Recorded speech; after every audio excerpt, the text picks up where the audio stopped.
एक भोंदू रहता था, पर वो इतना सीधा था कि सब प्यार से उसको भोंदू ही बुलाते थे।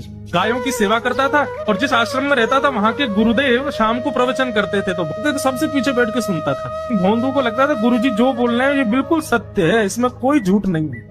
एक दिन गुरुजी प्रवचन करते हुए बोले, यमुना के पल्ली पार भांडीर वन में ठाकुर जी गैया चराने आए। भांडीर वन का नाम सुनते भोंदू कान खड़े हो गए। भांडीर वन तो मैं जाता हूँ गैया लेके, मुझे तो कभी मिले नहीं वहां पे।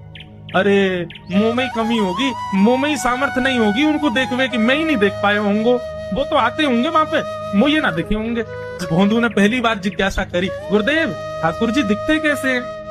तो गुरुदेव भी हंस गया, अच्छा भोंदू पूछ रहा है, बैठ जाओ बताते हैं। मोर मुकुट पहनते हैं ठाकुर जी, और बोले दो कान हैं लेकिन कुंडल एक ही पहनते हैं। ठाकुर जी ऐसे पुष्प तोड़ के कान के ऊपर लगा लेते हैं, दोनों कानों में एक ही कुंडल को फेर फेर के पहनते। ठाकुर जी पीली पीताम्बरी, ऐसी ठाकुर जी पीली पहनते, पीली पीताम्बरी। माला कैसी पहनते हैं? ठाकुर जी ऐसी पहनते हैं पूरी पैरों तक जाए।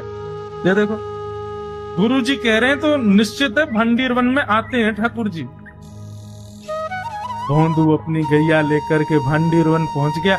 गैया चर रही थी, अब भोंदू ढूंढ रहा है, कभी वृक्ष के नीचे जाके देखे, कभी कहीं देखे, कभी ढूंढे कहीं से चंदन की सुगंधी आ जाए। गुरुजी बता रहे थे उनमें से चंदन की सुगंधी आती है, क्या पता कन्हैया यही कहीं हूं। इतने भाव से, इतने प्रेम से और इतने भोलेपन से ढूंढने लगा ठाकुर जी को, और ठाकुर जी नहीं मिलते ना तो अपने आप को ही कोसता, मुंह में योग्यता ना होगी यही मारे ना मिल रहे, ठाकुर जी तो यही है।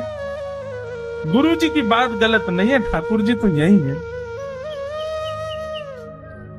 उसके उस सहज भाव पर, उसके उस सरल भोंदू पने पर ठाकुर जी रीझ गए। और इतने में ही भोंदू हताश निराश उदास बैठा था, खुद को कोस रहा था, मुंह में योग्यता ना है, मुंह ठाकुर जी मिलना है रहे।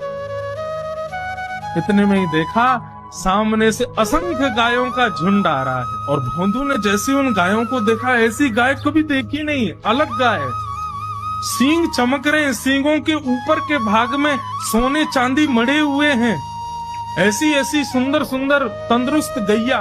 तभी देख रहा है भोंदू पीताम्बरी पहनी है, गले में वैजंती माला धारण की है, सिर पर पाग पहनी है, एक कान में कुंडल है, मंद मंद मुस्कुरा करके दतुइयां दिखा रहे हैं, कटाक्ष नेत्रों से कभी इधर देख रहे हैं कभी उधर देख रहे हैं, अपनी वेणु को कमर में कस करके गैयाओं के गले में गलवैया डाल करके श्याम सुंदर भोंदू की तरफ चलते भय आ रहे।